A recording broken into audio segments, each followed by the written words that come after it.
Pemirsa, Anda masih bersama kami di Selamat Pagi Indonesia. Jadi sudah 100 hari loh program makan bergizi gratis ini berjalan di Indonesia dan semangat untuk menyediakan makan bergizi ini patut diapresiasi. Iya, lalu bagaimana ya pelaksanaan evaluasi berjalannya program MBG di lapangan? Nah, ini ada rekan Jason Sambo dengan Kepala Badan Gizi Nasional Dadan Hidayana dalam segmen Ketok Pitu untuk Anda.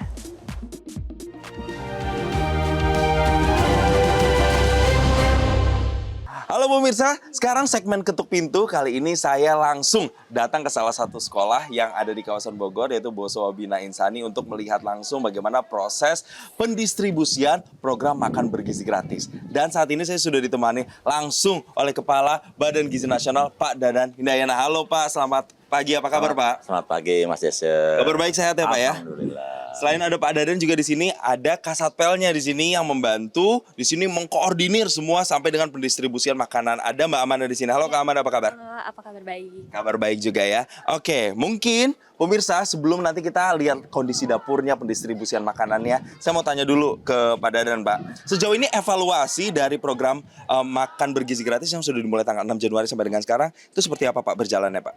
Alhamdulillah sampai saat ini itu sudah berlangsung di 245 satuan pelayanan pemenuhan gizi, mencakup 34 provinsi dan sudah melayani 730.000 penerima manfaat. Alhamdulillah secara umum berjalan lancar. Ada beberapa masukan yang setiap hari kami evaluasi untuk perbaikan-perbaikan. Dan kami sekarang mengajak Mas Jason ke sini untuk menunjukkan bahwa ini salah satu SPPG yang diselenggarakan di sekolah yang mengubah kantin menjadi SPPG. Jadi tidak ada kontroversi antara kantin sama makan bergizi. Oke, jadi ini ada salah satu kantin yang diubah fungsinya nggak cuma kantin tapi juga jadi SPPG juga ya Pak ya. Kita boleh sembari jalan Mbak Amanda dan juga Pak Dadan. Tapi yang juga tidak kalah menarik adalah evaluasinya, kan tadi masih berjalan terus dan lancar begitu kata Bapak ya. Tapi ada kontroversinya juga nih Pak terkait dengan program makan bergizi gratis. Apalagi ada statement yang katanya Bapak bilang serangga itu bisa masuk dalam salah satu pengganti protein untuk makan program makan bergizi gratis. Tapi sebelum dijawab, kita mungkin akan putarkan statement sebenarnya seperti apa sih dari Pak Dadan Hidayana dalam tayangan berikut ini.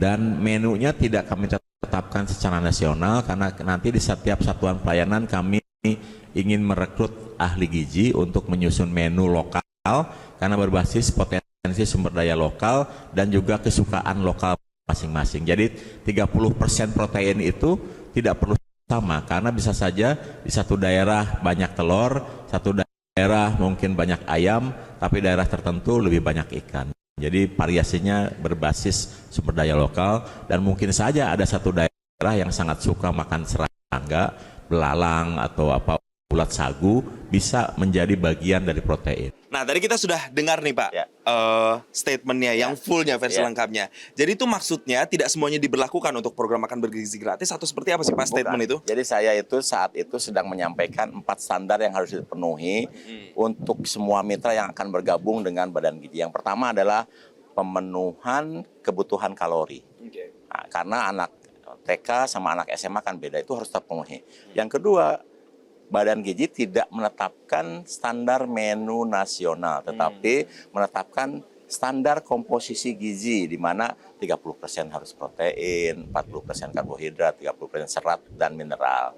Nah, kemudian saya mencontohkan di situ bahwa di setiap satuan pelayanan akan ada ahli gizi yang meracuk menu berbasis potensi sumber daya lokal dan kesukaan lokal. Jadi kalau di daerah yang suka telur, banyaknya telur. Kemudian di daerah seperti Mas Jason itu kan orang senangnya makan ikan. Kalau tidak makan ikan 2 hari aja pusing. Jadi bagusnya di situ proteinnya adalah ikan. Meskipun sekali-kali dikasih telur, dikasih daging, karena itu kan penting juga untuk mengenalkan menu-menu yang lain. Nah, di daerah yang memang banyak ayam ya ayam saja. Nah, kemudian saya menyampaikan di situ di ujungnya itu mungkin saja ada daerah tertentu yang masyarakatnya sudah terbiasa dan suka makan itu. Mungkin saja. Jadi ada kata mungkin saja. Dan memang ada kan, ada yang memang sudah terbiasa suka seperti itu. Bukan artinya itu akan menjadi menu nasional, apalagi dipaksakan kepada orang yang tidak terbiasa. Karena sekali lagi kami itu menetapkan standar komposisi gizi, sementara menunya itu diracik oleh ahli gizi di masing-masing satuan pelayanan. Jangankan antar provinsi, antar kabupaten, mungkin antar SPPG yang jaraknya bisa hanya 20 kilo, bisa berbeda menunya. Nah, kalau gitu Pak, langsung saja kita sudah ada di depan Siap. dapur dari sekolah Bosowa Bina Insani ini, Ya. yang memang mengelola untuk membagikan sekitar ke berapa sekolah Pak ini? 10 sekolah. Ke 10 sekolah. Tapi untuk masuk ke dalam kita harus pakai Ada prosedur dulu. standar ya? yang ketiga yang harus kita penuhi, Apa yaitu tuh, Pak? higienis dan keamanan pangan. Nah, Oke. higienis itu salah satunya lantainya harus bersih, ya kan. Ketika masuk harus pakai masker. Jadi kita pakai masker dulu ya pemirsa Kemudian ya. pakai tutup kepala, agar makanan yang disajikan kepada anak-anak itu bebas dari ya hal-hal yang kurang baik. Oke. Nah, kemudian yang paling penting keempat adalah keamanan pangan. Jadi bahan-bahan baku yang harus dipilih itu bebas pestisida, bebas bahan berbahaya, harus dalam keadaan fresh dan lain-lain. Kita masuk ya. Ya. Nah, ini dia nih pemirsa, di sebelah kami ini sudah ada salah satu menu ayam. Ini kayaknya ayam kecap ya yang sudah Ayam dimasak kecap. ya. Ya kan? Halo Ibu, mau tanya-tanya boleh gabung nggak Ibu? Kita ganggu dikit ibunya sebentar ya. Ibu dengan Ibu siapa Bu? Sumilah. Ibu? Ibu Sumilah. Ibu Sumila. Ibu Sumilah masak apa sih Bu hari ini menunya? Ayam kecap. Ayam kecap. Untuk berapa banyak Bu porsinya? Kurang lebih 3.000. Untuk 3.000 Pak. Jadi kerja keras banget loh Ibu Luar Sumila ini Pak. Ibu ini sebelumnya bekerja di mana? Di rumah aja. Di rumah. Ini adalah salah satu contoh memanfaatkan potensi sumber daya lokal, di mana pegawainya pun harus dari yang lokal, yang tadinya ibu-ibu seperti ibu ini nganggur, kemudian mendapatkan penghasilan di sini. Jadi ini kalau kita kembangkan di seluruh Indonesia, nanti kalau sudah jalan 30.000, itu akan ada 1,5 juta orang yang bekerja seperti ibu-ibu ini. Ya. Nah di sini juga lagi ditumis-tumis. Halo, ini ada chefnya juga loh ternyata di sini. Dengan chef siapa chef? Pratno, Pak. Dengan chef Pratno. Chef mau tanya, kalau di sini itu masaknya sistemnya kayak gimana sih chef? Sehari bisa berapa kali masak? Pertama tuh shift tiga shift ya. Pertama jam 12, jam masak pertama 12, kedua jam 3, dan yang ini pagi jam 6, jam 7 lah. Jadi kita masak tuh bertahap Pak, langsung ini. Dalam sehari berapa banyak personil Pak yang dikerahkan untuk bisa mendistribusikan makanan ke anak-anak? Itu sekitar 35 ya, kurang lebih 35 deh. 35 orang gitu ya Pak ya. Kalau untuk bahan-bahan bakunya sendiri ini dapetin dari mana sih chef? Itu dari supplier Pak. Dari supplier tuh ngambilnya dari sendiri, ayam sendiri, sayur sendiri gitu juga. Ada berapa supplier gitu. Tapi mau tanya juga nih, ini mumpung ada Pak Dadan ya. Chef ini di hire sebagai apa nih? Relawan atau karyawan atau gimana sih? Saya emang sebelum ini udah jadi kantin. Pegawai kantin. Pegawai kantin. Ini salah satu contoh pegawai kantin yang tidak harus berkompetisi dalam program. Akhirnya kantin sekolah ini berubah menjadi satuan pelayanan. Oke. Begitu. Jadi ini sinergitas yang bagus sekali. Oke. Dan kami ingin nanti sebetulnya semua kantin-kantin yang ada di seluruh Indonesia yang sudah ada seperti di Bosowa ya. ini akan seperti ini. Kenapa Pak Dadan saya tanya kayak gitu? Karena ternyata di Sumeneb ini ada informasi Ya. sepasang suami istri yang katanya mundur dari program makan bergizi gratis, Pak. Ya. Ada beberapa kontroversial, mulai katanya terkait dengan kontrak, terkait dengan pembayaran. Ya. Itu bagaimana merespon soal itu, Pak? Ya, kami sudah konfirmasi ke Kepala Satuan Pelayanan Pengembangan Gizi di Sumeneb bahwa berita itu tidak seperti yang diberitakan. Jadi mereka itu sebetulnya sudah mundur dari awal, gitu. Jadi bukan bekerja kemudian mundur, bukan. Dari awal memang mereka kelihatannya tidak sanggup bekerja di situ. Oke. Ya. Tapi memang sebenarnya sistemnya akan seperti apa sih Pak ke depan untuk mungkin memberikan kejelasan juga? Apakah nanti ada sistem kontrak atau ada hitam di atas putih yang diberlakukan untuk setiap pekerja atau relawan seperti apa? Jadi gini sistemnya.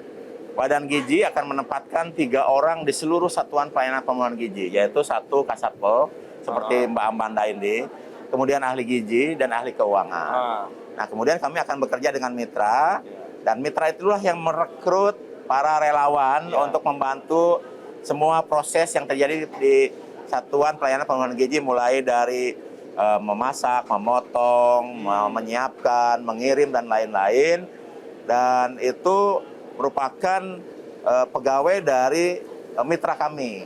Nah, tapi yang membayar Badan Gizi karena berbasis renumerasi yang kami tetapkan. Jadi kami sudah diwanti-wanti tidak boleh terlalu banyak berkontrak dengan sekian banyak orang, jadi kami cukup dengan 3 orang. Nah, yang ada di satuan pelayanan itu adalah pegawainya dari mitra kami. Oh, seperti itu. Tapi Gitu. dijamin pasti mereka akan Iya, dapat tentu haknya saja. begitu ya. Iya, Pak, ya? betul. Dan di sini konsepnya adalah memanfaatkan SDM lokal yang memang tadinya tidak bekerja. Iya. Yang tadinya seperti ibu-ibu tadi itu kan tidak bekerja, Rumah tidak tangga. penghasilan. Kemudian menjadi relawan di SPPG dan kemudian mendapatkan insentif. Betul. Yang tadinya tidak punya pendapatan dapat 2 juta kan udah luar biasa. Bisa membantu Nah, mereka, nanti ya. kalau misalnya si mitranya ingin memberikan upah lebih, nah nanti keuntungan mitra itulah yang dikurangi untuk menambah kepada SDM yang mereka miliki. Ya, patokan dari Badan Gizi adalah relawan. Nanti kalau misalnya si mitranya ingin menambahkan, kan mereka dapat insentif dari kami juga. Nanti mereka lah yang sedikit menambahkan di situ. Ada insentifnya juga. Iya, begitu. Baik, kita kembali lagi fokus ke area dapurnya lagi pemirsa. Ternyata di sini juga menggunakan peralatan-peralatan yang sudah sesuai dengan standar SOP-nya begitu ya. Di sini semua peralatannya bisa dibilang cukup memadai, Iya. kemudian lengkap dan yang paling penting adalah kebersihannya terjaga ya Pak ya kalau Ya, kita lihat di sini, terutama ya, Pak, lantai harus bersih. ya. Nah, ini kelihatan nih, coba Ya, mungkin kamera bisa sorot nih. Lantainya itu kan. bersih ya. Bahan-bahannya pada utamanya harus berbasis stainless steel supaya mudah dibersihkan dan tahan lama. Dan tahan lama. Ya. Baik, Pak Dadan, kita lagi pindah lagi. Ini kan dapur kotornya ibaratnya ya, yang proses Ya. beratnya di sini. Nah, kalau sudah jadi makanannya itu dibawa kemana tuh Kak Manda? Lewat dalam, Ah. nanti kita bisa masuk lagi ke pintu yang depan untuk masuk ke ruang pemorsian. Ruang pemorsian. Dari sini dioper lewat dalam, Oke. tapi kita untuk menujunya kita bisa Boleh, lewat boleh dalam. antarkan kita ke sana, Ya. Kak Manda. Lewat sini. Ya. Oke. Kita sembari ngobrol-ngobrol lagi nih, lanjutin lagi ya Pak. Sama Kak Manda dulu deh. Kak Manda, ini kalau untuk pemorsian seperti ini, biasanya hal-hal apa aja sih yang harus diperhatikan supaya nanti distribusinya tepat, terus kemudian tidak ada ketimpangan setiap harinya. Biasanya kan, kemarin menunya ini, sekarang kok jadi berkurang nasinya. Nah itu gimana tuh? Yang pertama memang kita fokuskan pada pembuatan menu. Ya. Itu yang pertama. Yang kedua, setelah menu itu sudah disiapkan, kita konsultasi dengan chef segala macam, kita siapkan bahan baku dan proses pemasakan itu paling penting. Jadi kita jangan sampai ada kekurangan dalam masak begitu. Lalu setelah itu didampingi dan dimonitoring selalu dengan ahli gizi. Kami siapkan pemorsian dan pengemasan sesuai dengan komposisi yang tadi sudah Kak Badan sampaikan seperti itu. Betul. Dan sekarang kita akan masuk lagi ke ruangannya. Ini ruangan pemorsian pemirsa. Silakan, Pak Dadan. Ya. Nah, ini dia ya yang Mbak Manda bilang ya tadi ya. Ini adalah dulu kantin. Oh. Ini kantin, anak-anak makan di sini. Oh. Nah, kemudian kantinnya sekarang kita jadikan SPPG dan kemudian memasok anak-anak untuk makan. Oke. Termasuk juga ibu hamil, ibu nyusui dan anak balita. Ya, ini kalau kita lihat juga pemorsiannya juga sudah rapi begitu ya, menggunakan stainless steel juga. Ya. Dan ini sudah mengikuti dengan standar atau standar pemenuhan gizi yang memang sudah disesuaikan. Dan saya mau ngobrol sama ahli gizinya, katanya di sini kan ada ahli gizinya. Ini dia nih, pemirsa Selamat Pagi Indonesia, boleh gabung di sini? Halo Kak, dengan siapa? Dengan Aisyah. Dengan Aisyah di sini sebagai ahli gizi ya. Nah, kira-kira Mbak Aisyah untuk bisa menentukan gizi setiap hari yang sehat, seimbang untuk anak-anak, itu perhitungannya kayak gimana? Manual atau ada misalnya aplikasi atau gimana?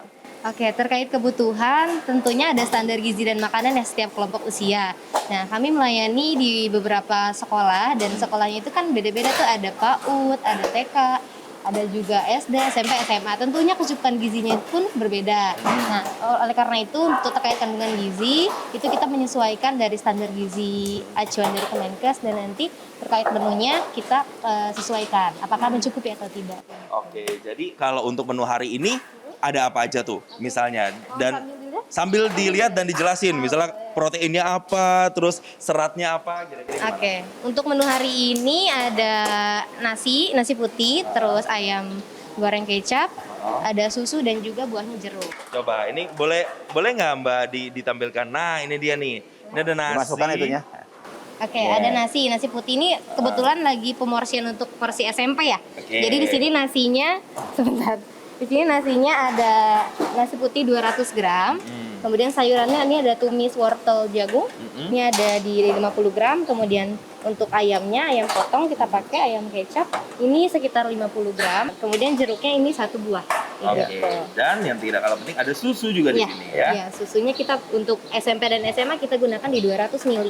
Jadi kita nanti akan bahas lagi pemirsa. Jadi ini udah sedemikian rapi, higienis, kebutuhan gizinya sudah juga dicukupi dengan sesuai dengan standar yang ada. Tapi apakah anak-anak itu akan suka? Kita akan bahas dan kita akan lihat langsung, pantau langsung ya Pak Dadan ya, kelas-kelas ya. Tetaplah bersama kami pemirsa di Ketok Pintu di Selamat Pagi Indonesia.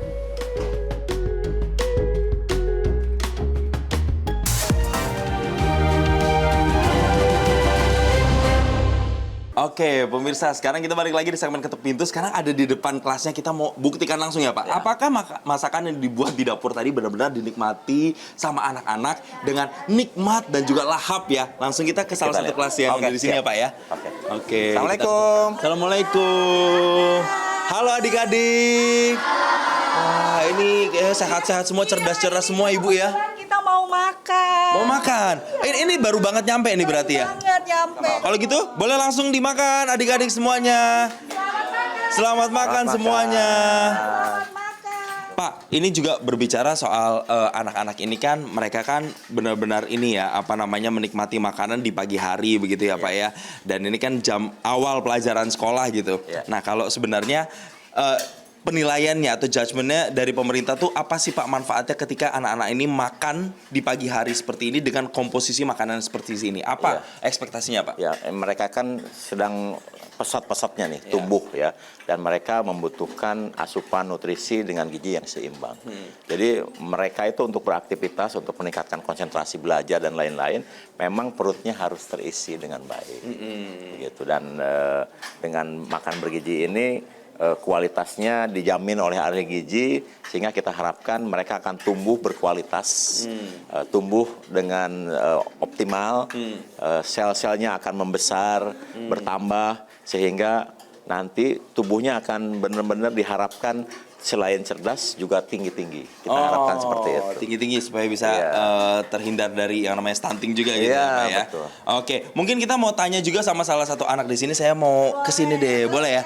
Hai, selamat pagi. Cantik, kamu namanya siapa? Nama aku Yohana. Namanya Yohana, cantik sekali kayak orangnya. Yohana, gimana kalau makan di pagi ini? Suka nggak sama menunya?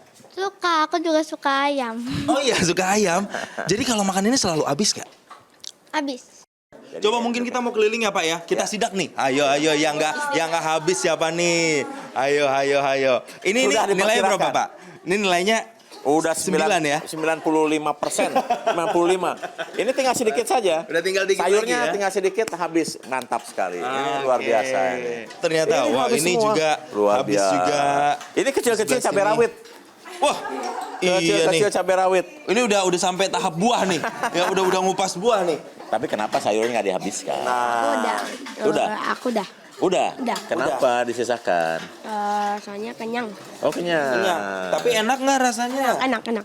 Kalau enak nggak dihabisin dong. Iya. Ya kan kata Bu Guru ada petani nanti yang sedih kalau nggak dimakan loh makanannya. Ya gak tahu. Dan nanti deh katanya. Tapi yang jelas enak ya makanannya. Tapi nanti mau dihabisin nggak? Ya. Iya, tapi agak mikir dulu gitu ya pemirsa ya. Nah, ini untuk upaya pemenuhan makan bergizi gratis yang baik kan ternyata juga ada sejumlah kendala nih. Pak Dadan, yang kalau kita lihat ada beberapa pemberitaan, ada pihak-pihak yang tidak bertanggung jawab yang pada saat itu berusaha untuk menggait banyak orang untuk seolah-olah menjadi mitra dari program makan bergizi gratis, tapi ternyata penipuan. Nah, ini supaya tidak terjadi lagi di wilayah-wilayah lain atau di SPPG lainnya seperti apa Pak upayanya Pak? Jadi untuk menjadi mitra Badan Gizi cukup berkunjung ke website Badan Gizi Nasional dan bisa klik www.mitra.bgn.go.id, nanti daftar di sana. Jadi Badan Gizi itu hanya melakukan pendaftaran melalui website tersentral, tidak pernah menugaskan siapapun ke daerah untuk menggait mitra. Jadi kalau ada yang mengaku-ngaku badan gizi di daerah dan apalagi meminta-minta uang, itu sudah dipastikan bukan dari Badan Gizi Nasional. Badan Gizi Nasional ini akan menyelenggarakan program yang mulia, membagi-bagikan makanan dan juga mendistribusikan uang untuk para mitra, bukan meminta dari mitra. Ya, Lalu ada hal yang menarik juga Pak, ini soal dana. Nah kalau kita lihat kan memang ternyata ada himbauan dari Presiden yang kemarin sudah disampaikan oleh Mendagri Tito Karnavian bahwa nantinya untuk APBD baik itu tingkat provinsi dan juga kabupaten kota itu dananya yang tadinya untuk makan bergizi gratis dialihkan untuk infrastruktur. Artinya nanti ini semua menjadi sentralisasi dari Badan Gizi Nasional Pak. Jadi begini, untuk makan bergizi, pemerintah Indonesia melalui Presiden dan Wakil Presiden sudah menetapkan budget yang cukup untuk 82,9 juta. Jadi tidak perlu ditambah-tambah dari anggaran lainnya. Nah, tadi saya sudah sampaikan ada 3 kunci untuk kesuksesan program ini. Yang pertama adalah anggaran, yang ini sudah selesai oleh Bapak Presiden dan DPR. Kemudian yang kedua adalah SDM seperti Mbak Amanda ini, yang kami sekarang sedang didik dalam jumlah massal dan ini sudah bukan kendala. Tapi yang ketiga adalah infrastruktur. Nah, infrastruktur inilah yang Pak Presiden menyampaikan fisik itu tidak mudah. Jadi untuk bisa menyelenggarakan program massal di seluruh Indonesia, kami membutuhkan bantuan berbagai pihak di dalam membangun infrastruktur. Alhamdulillah contohnya di Bosowa Bina Insani ini infrastrukturnya sudah ada. Sehingga kami bisa tanggal 6 on time menjalankan program. Di beberapa daerah juga demikian. Nah, Pemda-Pemda kalau ingin berkontribusi terhadap makan bergizi, memang disarankan untuk membangun infrastruktur yang nanti akan menjadi bagian yang dikelola oleh Badan Gizi. Jadi tidak perlu masukkan anggaran dalam program makan bergizinya.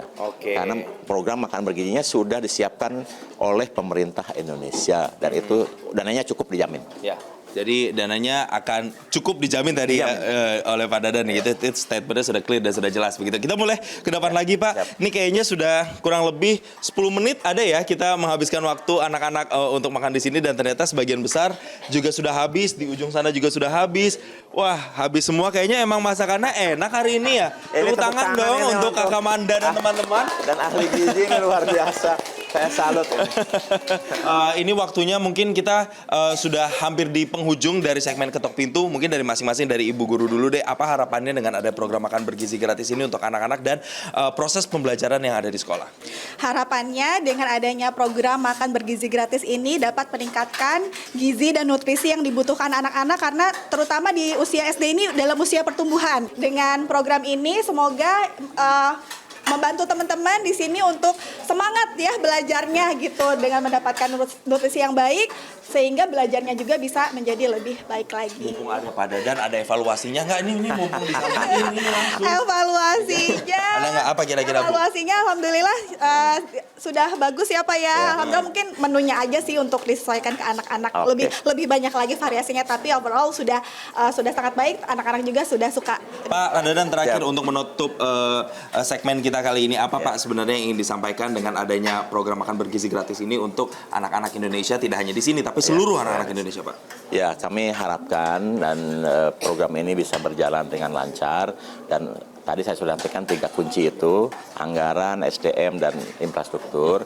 Nah, untuk mempercepat proses ini bisa menyebar ke seluruh Indonesia, maka kami mengundang seluruh pihak untuk berkontribusi di dalam penyiapan infrastruktur bagi Badan Gizi Nasional. Sehingga harapan Bapak Presiden bahwa program ini akan bisa mencakup seluruh target 82,9 juta di akhir tahun bisa tercapai karena bantuan dengan berbagai pihak kami. Itu ya Pak ya, kita harapkan ini bisa merata, bisa kemudian dinikmati oleh anak-anak dan benar-benar sekali manfaatnya terasa untuk tumbuh kembang anak-anak yang ada di sini.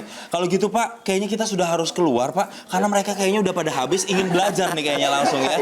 Kita nggak boleh ganggu. Kita nggak boleh ganggu ya. Jadi pemirsa, sekali lagi terima kasih sudah menyaksikan segmen Ketok Pintu di Selamat Pagi Indonesia. Terima kasih loh Mas Esen. Terima kasih juga Pak Dadan, Kepala Badan Gizi Nasional dan juga Ibu Guru, Kak Manda. Terima kasih dan juga Sekolah Bina Insani yang sudah menerima kami di sini. Yang jelas program ini diharapkan benar-benar bisa menyasar nantinya seluruh anak-anak Indonesia walaupun saat ini bertahap dan kemudian kalau ada evaluasi-evaluasi seperti misalnya ada menu, kemudian ada keterlambatan itu benar-benar bisa dibenahi supaya nanti mereka ini bisa mendapatkan yang maksimal dari program makan bergizi gratis kali ini. Kalau begitu saya kembalikan lagi ke rekan-rekan yang ada di studio. Silakan. Iya, terima kasih Jason. Pemirsa, segmen Ketok Pintu tadi sekaligus menutup jumpa kita di Selamat Pagi Indonesia. Terima kasih dan Sampai jumpa. Metro TV. Jelajahi cara baru mendapatkan informasi. Download Metro TV Extend sekarang.